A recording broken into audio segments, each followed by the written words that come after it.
எதுன்னு பார்த்தீங்கன்னா யாழ்ப்பாணத்துலேருந்து புங்குடுதீவுக்கு போகிற ஒரு பாலம். இதான் வந்து இலங்கையிலேயே ரொம்ப நீளமான பாலம்னு சொல்கிறாங்க.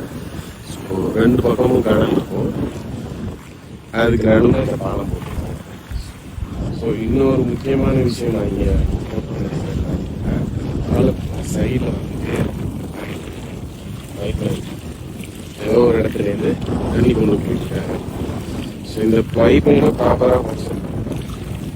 நான் புரிஞ்சுக்கிட்ட விஷயம் என்ன, ஒரு இடத்துல பிரச்சனை இருக்கு அப்படின்னா அந்த பிரச்சனைக்கான தீர்வு அதே இடத்துல கண்டுபிடிக்கிறது மட்டும்தான் நிரந்தர தீர்வாக இருக்கும். ஸோ இங்கே ஒரு பிரச்சனை இருந்துட்டு ஏதோ ஒரு இடத்துல இருந்து தண்ணி எடுத்துகிட்டு வரப்போ அந்த இடத்துல எவ்வளோ நாளைக்கு தண்ணி இருக்கும், அந்த இடத்துலையும் நாளைக்கு தண்ணி இல்லாமல் போகிறப்போ அவங்க என்ன பண்ணுவாங்க, மறுபடியும் இன்னொரு இடத்துல இருந்து எடுத்துகிட்டு வருவாங்க. ஸோ இந்த மாதிரி ஒரு சில விஷயங்கள்லாம் முக்கியமான விஷயங்கள். இந்த கடலில் இன்னொரு விஷயம் நான் என்ன பார்த்தேன் அப்படின்னா, இந்த மிட்டாய் மாதிரி போட்டு நாரவட்டை எடுத்துருக்காங்க.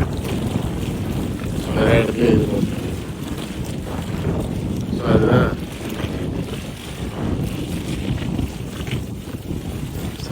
நடுவில்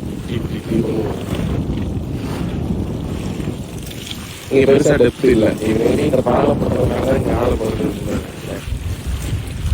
போய் பார்த்தா தெரியும். தூரம் போய் பாருங்க, கரெக்டாக தெரியுங்கன்னா